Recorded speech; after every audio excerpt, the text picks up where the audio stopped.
increases the ocean of transcendental bliss. Enable us to taste and which is our nations. O my Lord, holiday alone and the benediction of living beings. And thus your contributed the names of Krishna and Govardhana, and these transcendental names as always transcendental. There are not even hard and fast rules for chanting these names. O my Lord, our kindness to people is easy to virtue by your holy deeds. Like so much wisdom by your attractions to the come to chant the holy name of the Lord in the humble state of mind, thinking of such bold and strong street. One should be more confidently treated, the word of process of prosperous speech. And should be ready to offer will search to others. Such a state of mind and chant the holy name of the Lord constantly. All my Lord, I decide to eternally love, nor do I desire to be fooled, so I want any household. I do what causes worship service to God. Samarajana Krishna, Chaitanya Saito, Samarajana all these virtues burn to death. Please be out from such death. Praise me for the eyes of your lotus feet. My Lord, my eyes be decorated with tears of love, flowing constantly in your holy name. No my voice choke up, nor that I make my body sin and then the presentation of your name. O broken hell, fearing of separation, considering moments like 12 years or more, tears are flowing from my eyes like torrents of rain, and I am moving away to the lower grasses. I know no one Krishna is my Lord, and he shall remain so, giving me nothing but godly life the rest, and makes me go tired by not being present for me. He is completely free to do anything and everything. Who has no worship to Allah and peace. Ram Vijayate Shri Krishna Sankirtana Ki. Govardhana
Hare Krishna, Krishna Krishna, Hare Hare, Hare Rama, Hare Rama, Rama Rama, Hare Hare.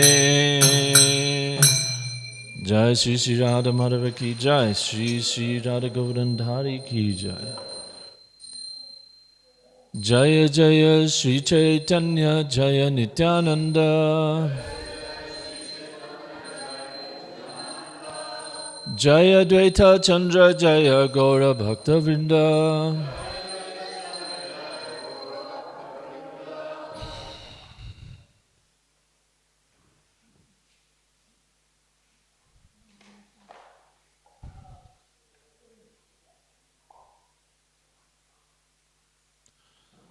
Pratama Sutra Parabura Sanyasa Karan,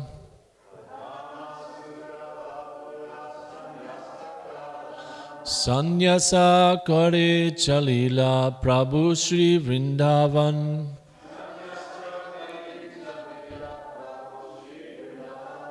Pratama Sutra Prabhura Sanyasa Karan,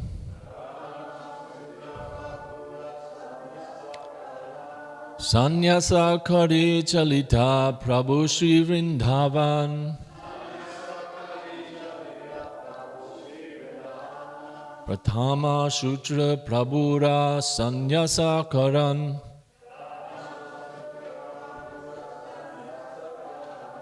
Sanyasa Kare Chalila Prabhu Shri Vrindavana.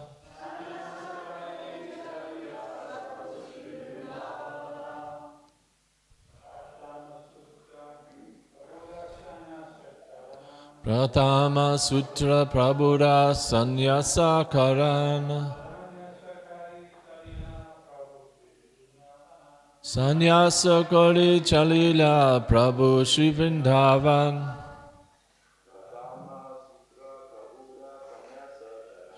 Pratama Sutra Prabhura Sanyasa Karan, Sanyasa Kare Chalila Prabhu Shri Vrindavan.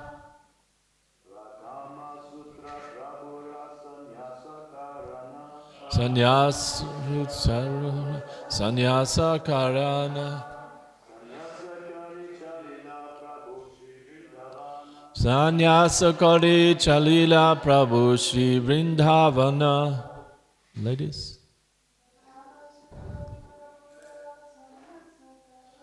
Pratama Sutra Prabhura Sanyasa Karana,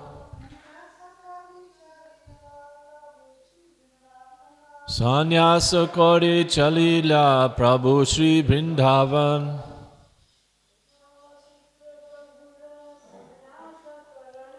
Pratama Sutra Prabhura Sanyasa Karana,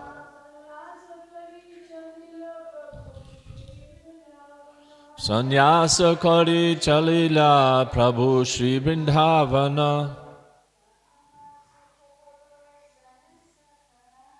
Pratama Sutra Prabhura Sanyasa Karana, Sanyasa Kare Chalila Prabhu Shri Vrindavana. Pratama, first, Sutra, synopsis, Prabhura, of the Lord, Sannyasa Karuna, accepting the sannyas order,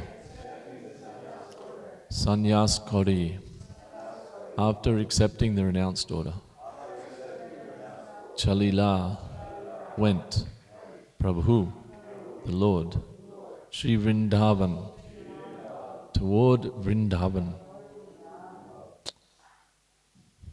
Sri Caitanya Caritamrita, Madhya chapter 1, text 91.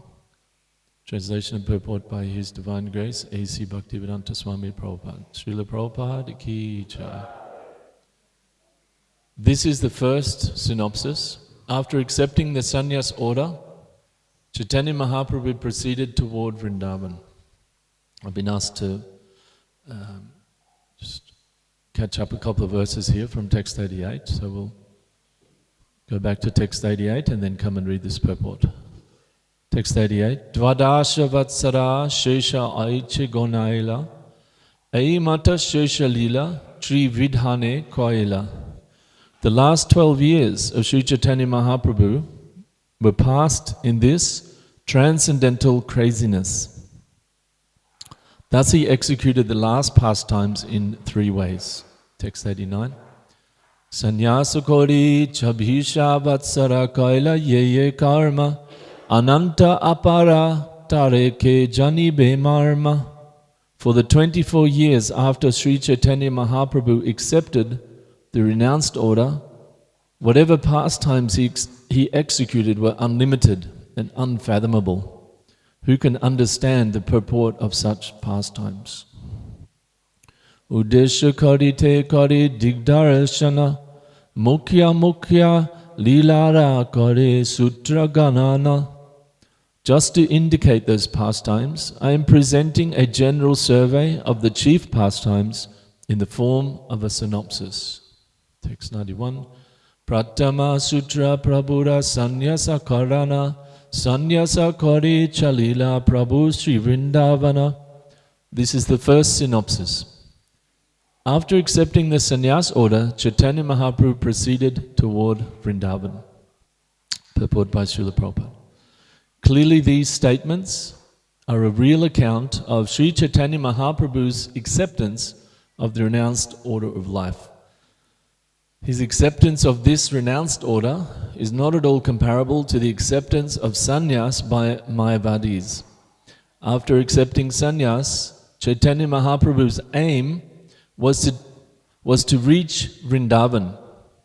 He was unlike the Mayavadi sannyasis who desire to merge into the existence of the Absolute. For a Vaishnava, acceptance of sannyas means getting relief from all material activities and completely devoting oneself to the transcendental loving service of the Lord. This is confirmed by Srila Rupa Goswami, Bhakti Rasamrita Sindhu 1.2.255. Anasaktasya vishayan yataham upayunjataha nirbandha Krishna sambandhe yuktam vairagyam uchyate. For a Vaishnava, the renounced order means completely giving up attachment for material things and engaging non-stop in the transcendental loving service of the Lord. The Mayavadi sannyasis, however, do not know how to engage everything in the service of the Lord. Because they have no devotional training, they think material objects to be untouchable. Brahma Satyam Jagan Mithya. The Mayavadis think that the world is false, but the Vaishnava sannyasis do not think like this. Vaishnavas say, why should the world be false? It is reality, and it is meant for the service of the Supreme Personality of Godhead. For a Vaishnava sannyasi, renunciation means not accepting anything for personal sense enjoyment. Devotional service means engaging everything for the satisfaction of the Supreme Personality of Godhead. And we've also been asked to read up to 94 today, just a couple more verses. Text 92. Premete vibhala bhaya nahika smarana Radha deshe tina dina karila brahmana. When proceeding toward Vrindavan, Sri Chaitanya Mahaprabhu excuse me, Sri Chaitanya Mahaprabhu was overwhelmed with ecstatic love for Krishna, and he lost all remembrance of the external world. In this way, he travelled continuously for 3 days in Radha Desh, the country where the Ganges river does not flow. Text 93. Nityananda Prabhu Mahaprabhu Bhulaya Ganga Tire Laya Aela Yamuna Baliya. First of all, Lord Nityananda bewildered Sri Chaitanya Mahaprabhu by bringing him along the banks of the Ganges, saying that it was the river Jamuna. Text 94. Shanti Pore Acharyera Grihe Agamana Prathama Bhiksha Koila Tahan Ratre Sankirtana. After 3 days, Lord Chaitanya Mahaprabhu came to the house of Advaita Acharya at Shantipur and accepted alms there. This was his first acceptance of alms. At night he performed congregational chanting there. Purport by Srila Prabhupada. It appears that in his transcendental ecstasy, Sri Chaitanya Mahaprabhu forgot to eat for 3 continuous days. He was then misled by Nityananda Prabhu, who said that the river Ganges was the Yamuna. Thanks, Prabhu. Because the Lord was in the ecstasy of going to Vrindavan, he was gladdened to see the Yamuna, although in actuality the river was the Ganges. In this way, the Lord was brought to the house of Advaita Prabhu at Shantipur after 3 days, and he accepted food there. As long as the Lord remained there, he saw his mother Sachi Devi, and every night executed congregational chanting with all the devotees.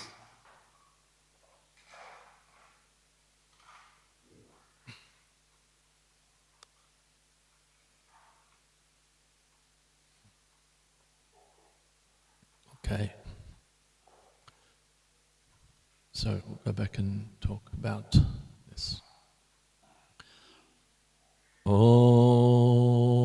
Ajnana Timirandhasya Jnananjana Shalakaya Chakshurunmilitam Yena Tasmai Shri Gurave Namaha.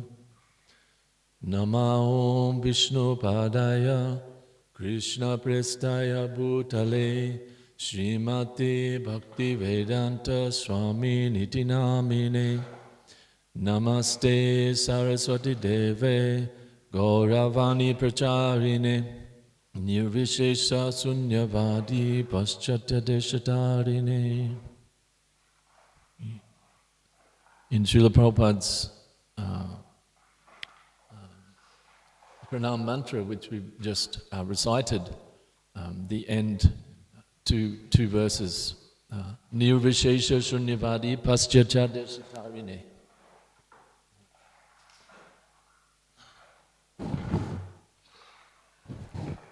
Sorry, sitting on my chatter here.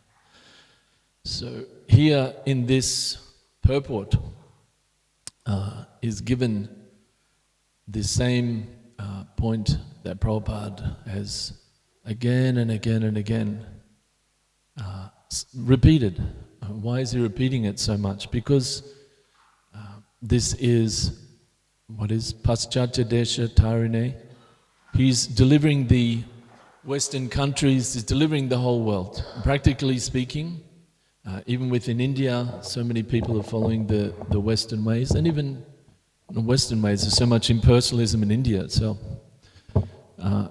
But that is his mission, and following in the footsteps of his spiritual master, Srila Bhaktisiddhanta Saraswati Thakur. And he's making this point, and although it's not really in the verse, but Prabhupada takes the opportunity to point this out again, that there's a great difference between the understanding of the followers of the bhakti tradition and the followers of the Mayavad or impersonal traditions. And we can see here Prabhupada's explaining this is the essence of it, that when a Vaishnava takes sannyas, and we see within the Bhagavad Gita, Krishna says this point also, that the real sannyasi is one who is not somebody that lights no fire and does no duty. That's not a real sannyas. But the sannyas is one who does everything as a service to Krishna. This is in Gita itself. But the Mayavad philosophy is, although it's using Bhagavad Gita, it's not accepting the essence of Bhagavad Gita, right? Savadhaman praditya jamamekam sharanam braja aham tvam sava papibhi moksha yishamima suchaha. Krishna is giving there that again and again, bhakti mama bijanati yavan yas chasmi tatvata tatamam tatvato gyatva vishate tad anantaram. That one can only really know me and enter into my existence by bhakti. Bhakti amam abhijanati, one can know me. The Mayavadi sannyasis, and in general the Mayavadi school, think that every kind of activity is material. Srila Prabhupada is saying this here, that they think that to advance in spiritual life is to actually give up all activities.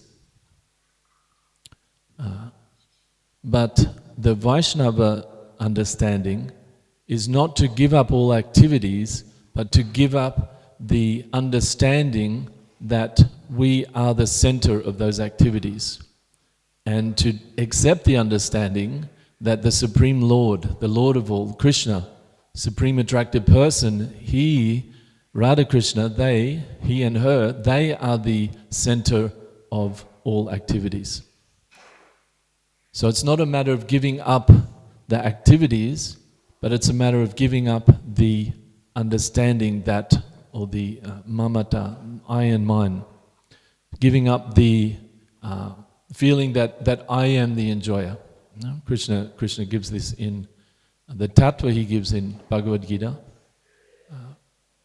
Bhume apo nalo vayu kamano buddhivacha ahankara ityame bina prakriti ashtada apariyamitastvanyam prakritim vidi me param jiva bhuta mahabaho jayadam dharyate jagat.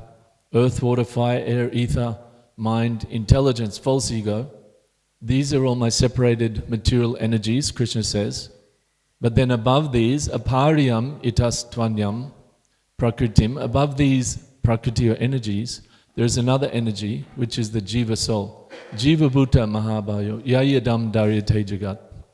And that jiva soul is exploiting these lower energies of earth, water, fire, air, ether, the material energies. So he categorically makes the statement that the jiva soul is prakriti, is the energy of the Lord in this verse. And this is confirmed in Caitanya Caritamrita, chapter 20, I believe Madhya Lila text 108. Jiva rasrupa Krishnera nityadas, Krishnera tatasta shakti veda prakash. But then later on in the Bhagavad Gita, Krishna is explaining, when he talks about, in the 13th chapter, he says the verse prakritim, Purusha prakritisto hi bhunkte prakriti jan gunan karanam guna sangasha sad asadyani jammashu, that this living entity takes on the mood of himself being the enjoyer, rather than understanding that he himself is actually a servant of the Supreme. He's servant of something greater, he's the servant of God.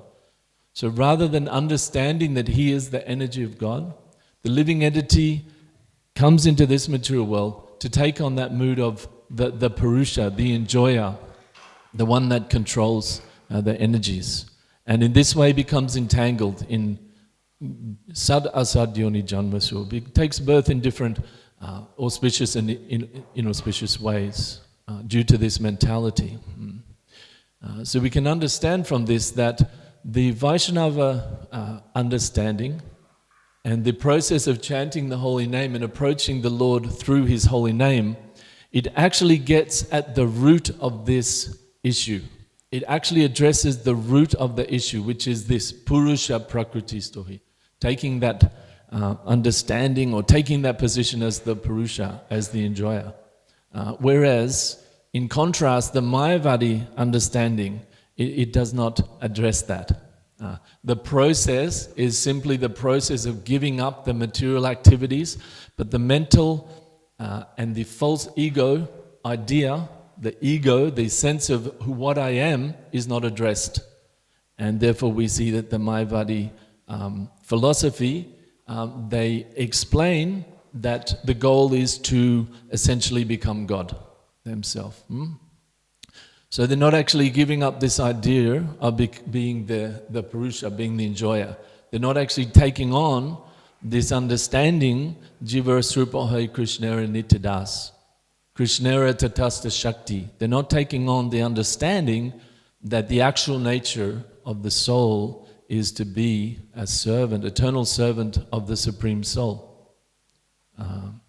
So therefore the Vaishnava Acharyas, whenever they can, they're explaining this point, as Srila Prabhupada is giving here. He talks about the Mayavadi sannyasis. Because they have no devotional training, they think material objects to be untouchable. The Mayavadis think that the world is false, but the Vaishnava sannyasis do not think like this. The Vaishnavas say, why should the world be false? It is reality. And it is meant for the service of the Supreme Personality of Godhead. For a Vaishnava sannyasi, renunciation means not accepting anything for personal sense gratification, personal sense enjoyment. Devotional service means engaging everything for the satisfaction of the Supreme Personality of Godhead. So when we chant the holy name as devotees, we are trying to chant in this mood. And Srila Bhaktivinoda Thakur, he has explained this in several places, that one should chant with this mood. One should chant with the mood of, I am a servant of the Lord. If we chant with that mood, then we can awaken love for Krishna. If we chant with the mood that I am the master, and through this chanting I will be able to control the world better and achieve so many things and make my name and fame known throughout the land, then we won't get the result of the chanting. And we won't get the taste. We won't get any taste for chanting. But by understanding this, technically called, this is technically called sambandha. Sambandha is the situation, the relationships, what it is. But if we chant with that understanding of we are a servant of Krishna, then we can very quickly make advancement in our chanting. Because this is addressing the very source of the problem. The very source of the problem of why we originally got involved in this material world is to take on this Purusha position. And taking up a spiritual process of Mayavad, impersonal, or Buddhism, or these kind of processes, while in the beginning they can be helpful because they're helping to control the senses and helping to understand that we are not part of this world, we are spirit, soul, consciousness beyond the body. While in the beginning they can look very similar, and they are very similar to bhakti. It's within the general Vedic paradigm of coming to sattva gun, coming to the mode of goodness. So in the beginning the processes are very similar, but in the end they are vastly different in the goal and the prayojana, in the goal, in the gift, love of God. Prema Pramata Mahan. Dharma, Artha, Kama, Moksha. These are the 4 goals of the Vedas. But Sri Caitanya Mahaprabhu has told us the 5th goal is the prema, love of God. This can only be attained when we cultivate the holy name, cultivate understanding of the Supreme Person. And this is a very fast and very direct process. And within that is included all of the understandings that we're not this body, etc., that we'll get from the impersonal school. So coming to the purport to verse 94, it appears that in his transcendental ecstasy, Sri Chaitanya Mahaprabhu forgot to eat for 3 continuous days.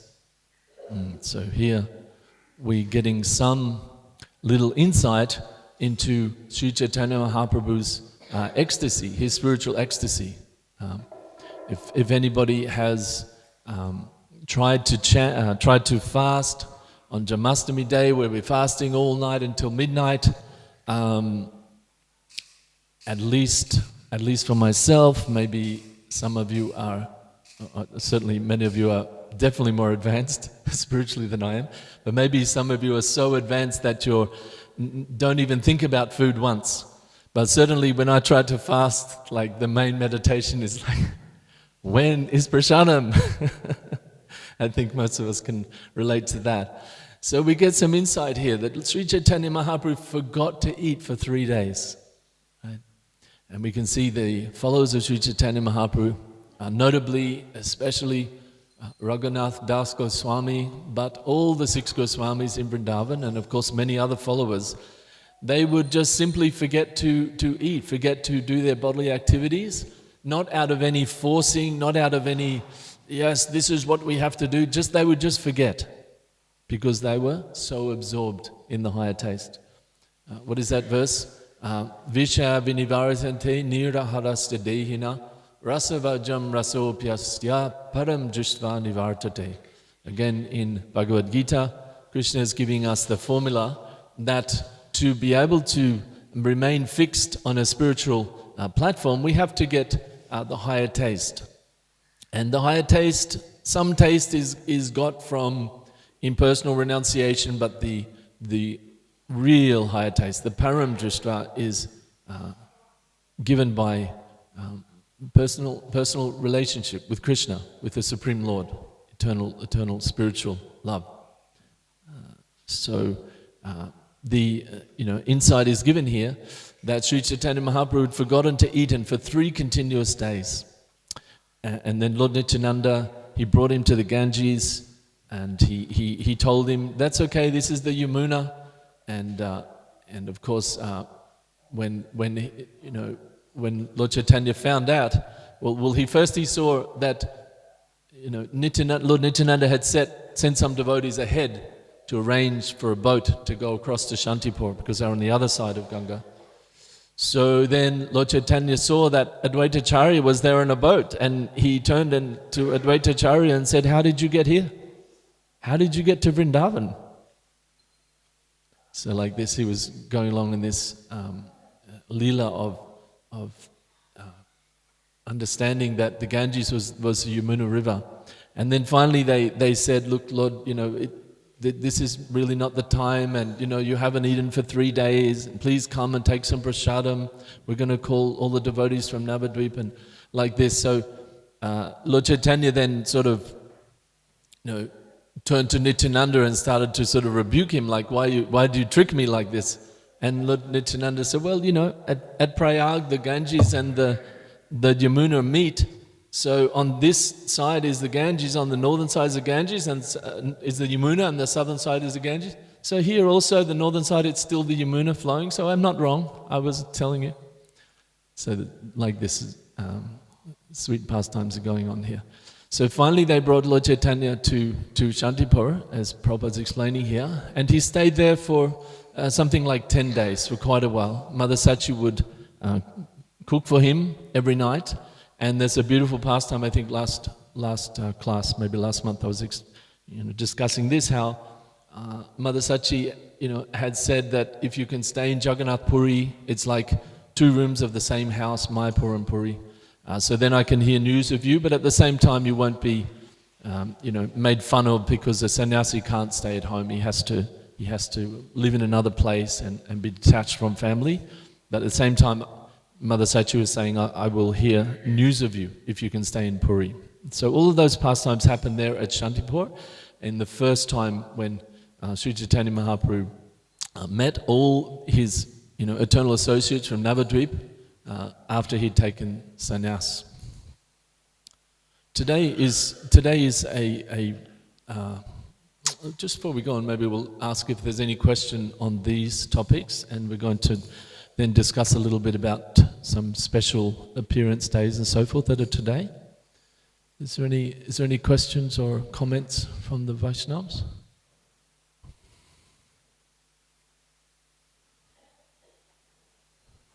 Anything? Sada, you want to ask a question?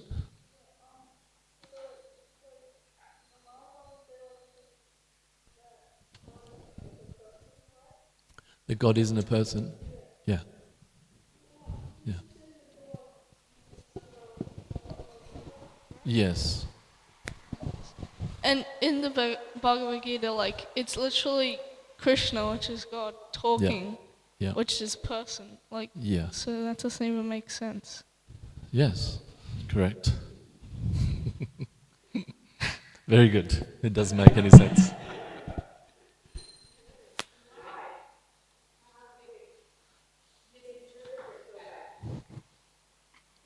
Good lawyers can explain anything, right?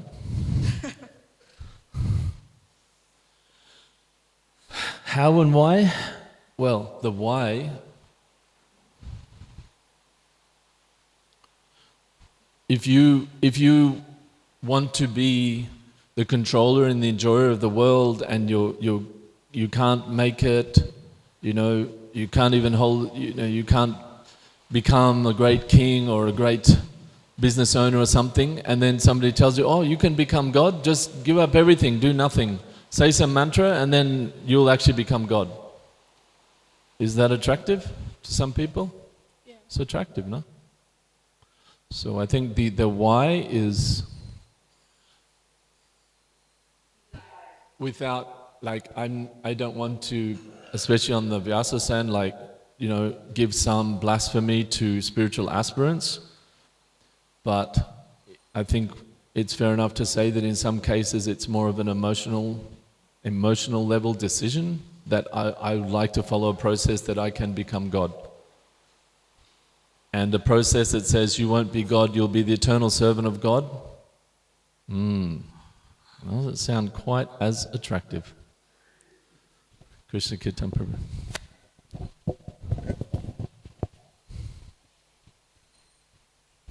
Prabhu, just in addition to that, perhaps specifically in our times, say the last 1,000 years or so, we could put the blame on Sankaracharya, who was sent by Krishna, who's Shiva himself, and very powerfully taught this Mayavad philosophy. So in a sense, that could be one of the main reasons. Yeah, definitely. So yeah, it's to do with Shankaracharya's very strong preaching, and everyone in India is respected. And it's also due to the fact that it is a bona fide process. At least the final understanding isn't, but the first parts of it, which I think we mentioned before, is this same process. It's getting free from, lower modes of passion and ignorance, coming to sattva. That process is the same. So people take up that process, they feel some benefit, they make advancement. And even in our tradition, we can see Shukadeva Goswami, the four Kumaras are given as being like Brahmanandis. They weren't Mayavadis, so they didn't necessarily think, oh, God is not a person. They just didn't really have a focus on that. They focused on getting free from the material world, and therefore they became situated in the Brahman platform. They didn't see any distinction between the bodies, this and that. So there's also obviously a gradation, and the crossover comes when the envy or the wanting to become God. But if someone is just a Brahmanandi, that they just, they know there's something beyond this world and they're focused on that without being a Mayavadi, then even in our tradition, those people are there who then very quickly become advanced devotees. Even we see the example of Sarvabhauma Bhattacharya was like that. Of course, there's a whole backstory of who they are and in reality Brihaspati and so forth, but as an example we can see. So, yeah. So it's a subtle thing. All right. So, is there anything else on that? Yes, Prabhu.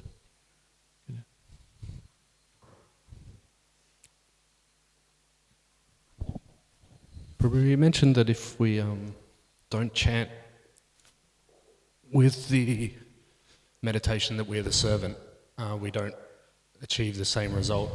Can you expand on that a little bit about how we don't, maybe not the same result, but how the two are different, please? Sure. So, first of all, we have those offences to the holy name, right? They're there. If you want the expansion of this, like it's it's called Harinam Chintamani by Srila Bhaktivinoda Thakur, and it's not a long book. And Srila Bhaktivinoda Thakur just really clearly explains all of these different points about how different types of chanting, some chanting with just saying the name without knowing what it is, but chanting covered with material desire, all different things he explains there. And in that book is where he gives this.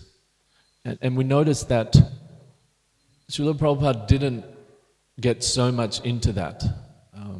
Of course, you know, our current example, I would have to say, on this is Mahatma Prabhu's japa seminars, which really go deeply into this.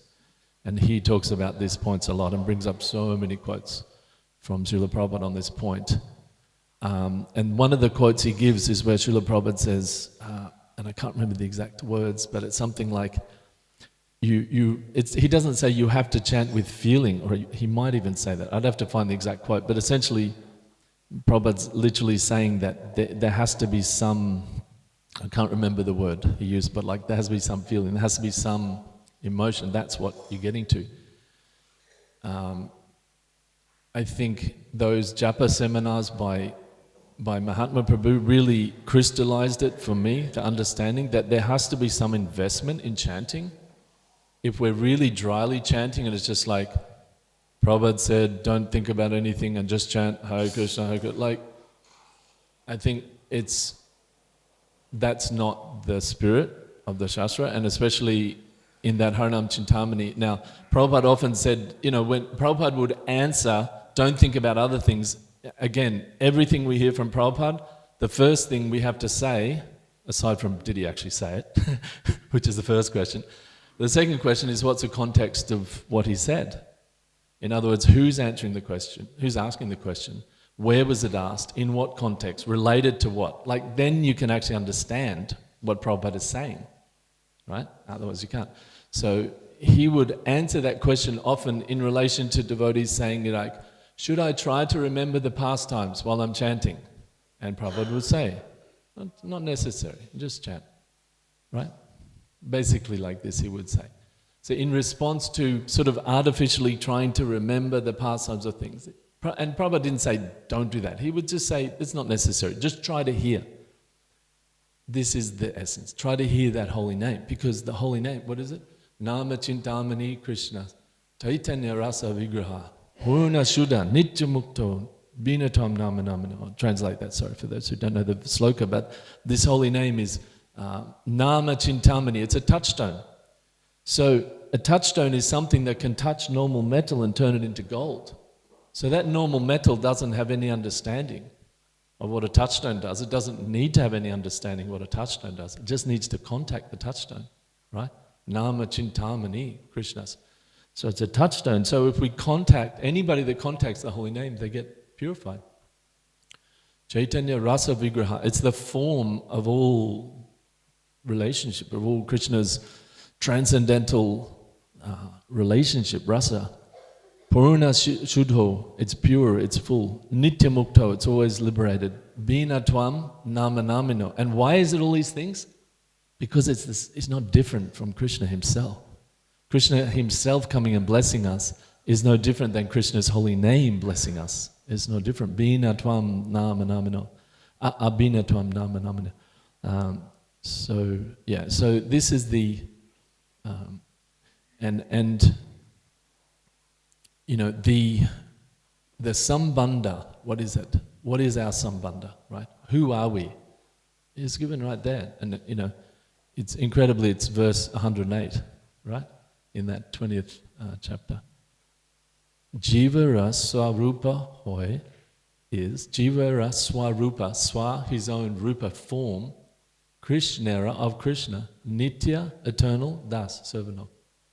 Krishnera of Krishna, tatasta, marginal, shakti, energy, Veda abeda, different from and the same with Krishna, same with God, but different from in potency, but same in quality. Veda beda, prakash, a manifestation of. So that's our sambandha. So if we chant with that sambandha, with that understanding, I'm chanting, I'm calling out to Krishna, you're my master, you're everything, and I'm your eternal servant. Please, please give me your mercy. If we're chanting in that way, then we're in our constitutional position as a soul. And we may have many material, thoughts come in the mind or whatever, and it doesn't matter. And we just okay. My dear mind, that's okay. I understand. You're crazy man. Fully insane. You can just go and sit over there in the corner, that's okay. I'll deal with you later, don't worry. I have many a time for you. I just need a couple hours now to sit with the holy name. If we have that feeling, we don't worry about the mind coming into the mind, this thought, that thought. But we're chanting that way. Now, you said in your question, what is the difference? So what is the difference if we're not chanting that? What is the difference if we're thinking that we are the enjoyers, we're the controllers? I'm going to achieve so much today. I'm going to go out there and do this, or whatever it is. And this mantra is going to help me to do it.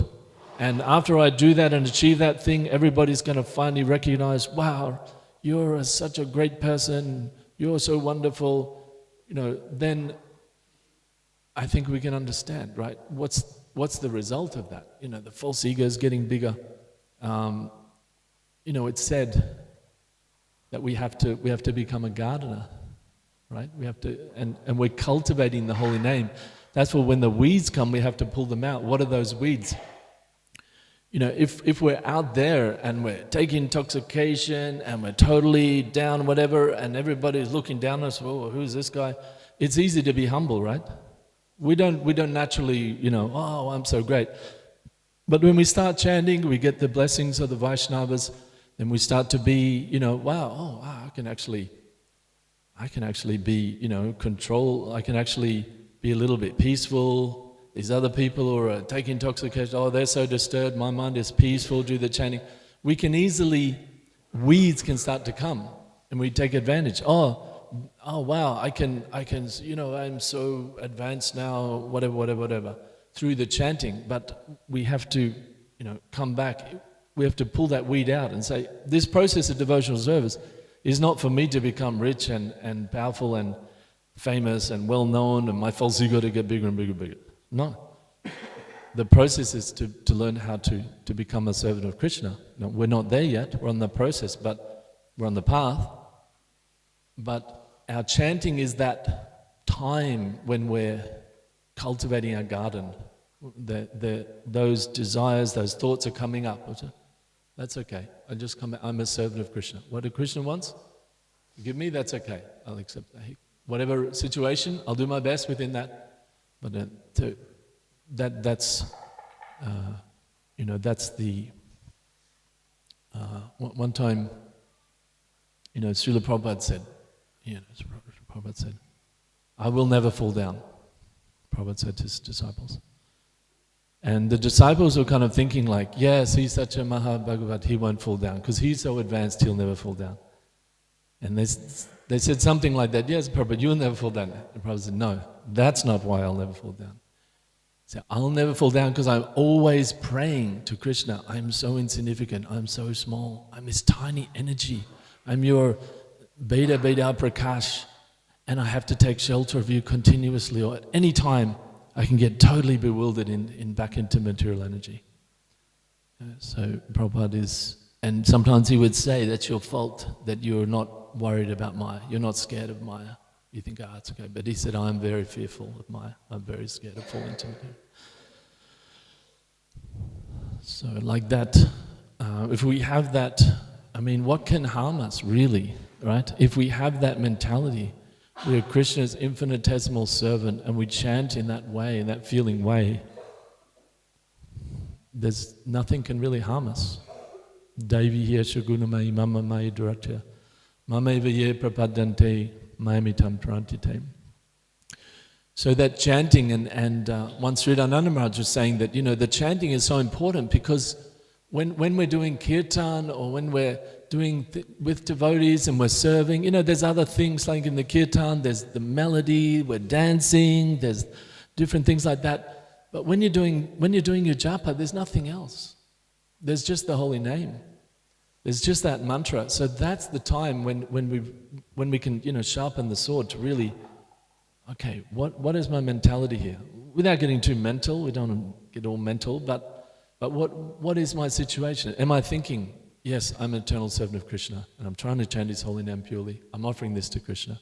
Is that what we're thinking? Or are we thinking some other thing, I'm becoming this or doing this or whatever? So that japa time is, that's the essential time, and that mentality of how we chant as a servant is very, very helpful. Yeah. Is there anything else? Thank you.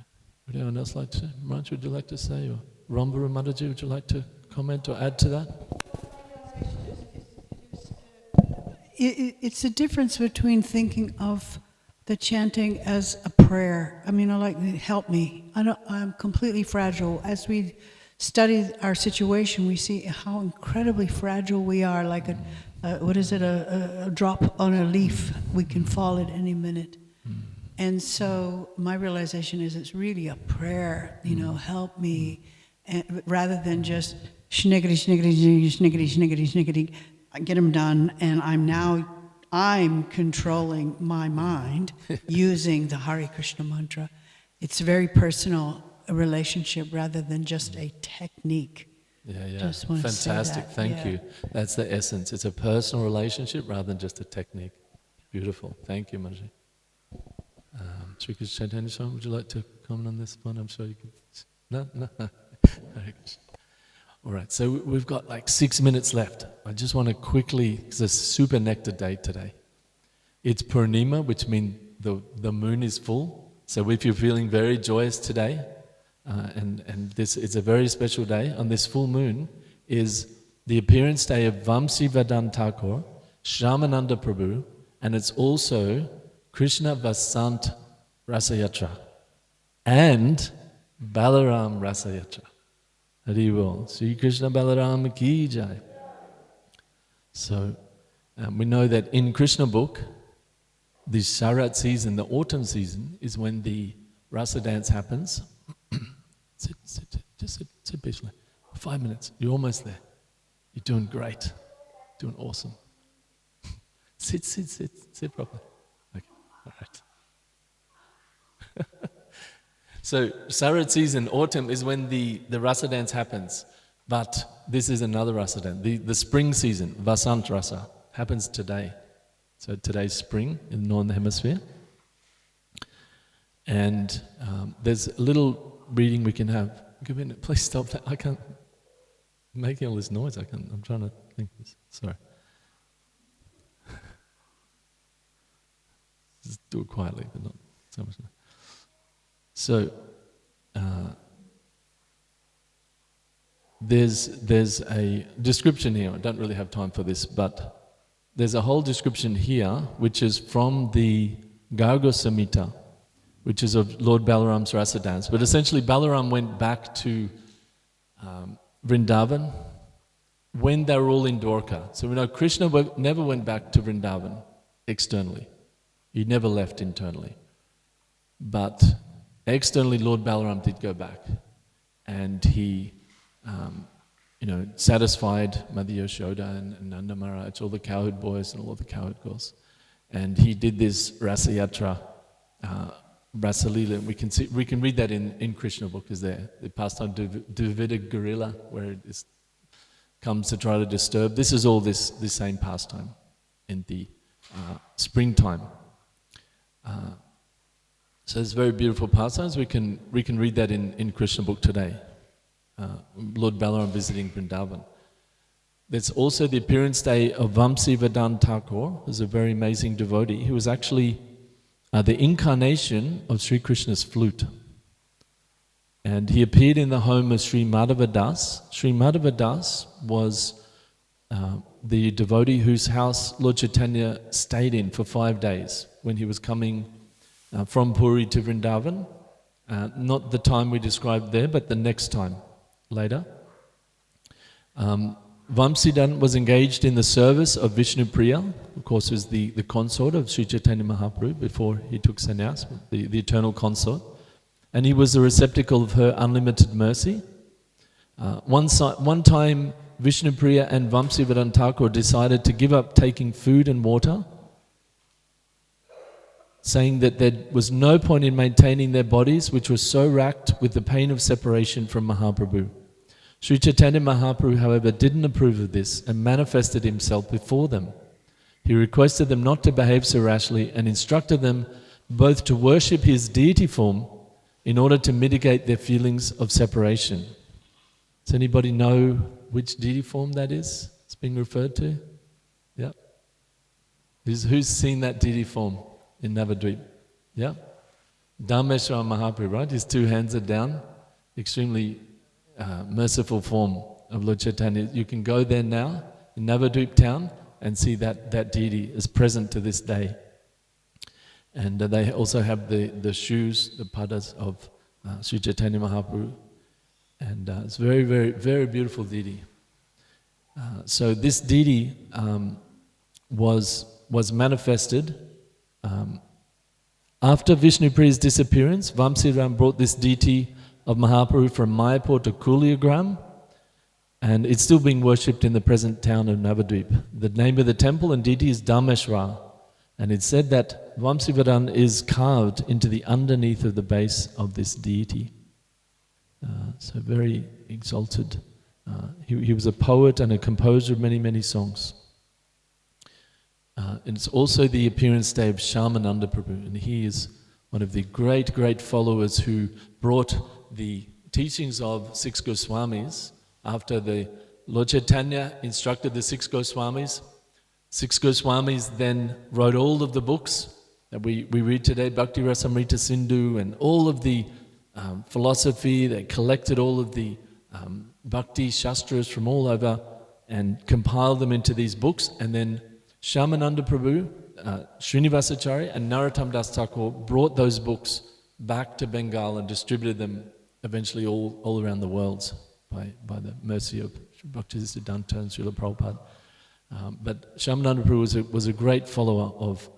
He was originally born in Utkal, which is Puri, Jagannath Puri, and his name was his original name was Duki because there was a great misfortune in that family that many of the daughters that had the children had died at a young age.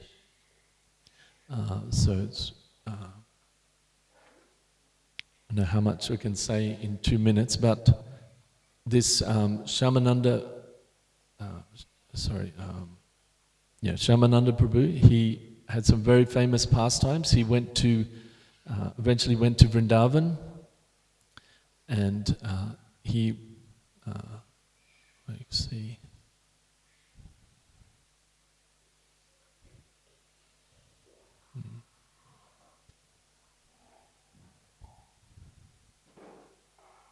So he did. There's many.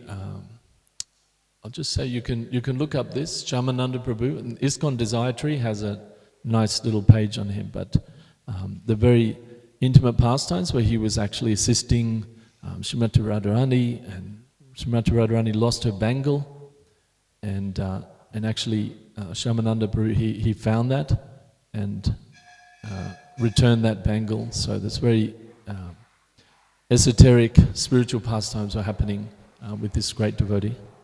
And he also did a lot of preaching, of spreading the teachings around. Okay, thank you very much, and thank you for coming for class. It's very important that we hear as much as we can from these about and from these great acharyas, Srila Prabhupada and Shamananda, etc. So Sri Caitanya Caritamrita ki jai, Srila Prabhupada ki jai, Gaura Bhaktivinoda ki jai, Prasadam ki jai.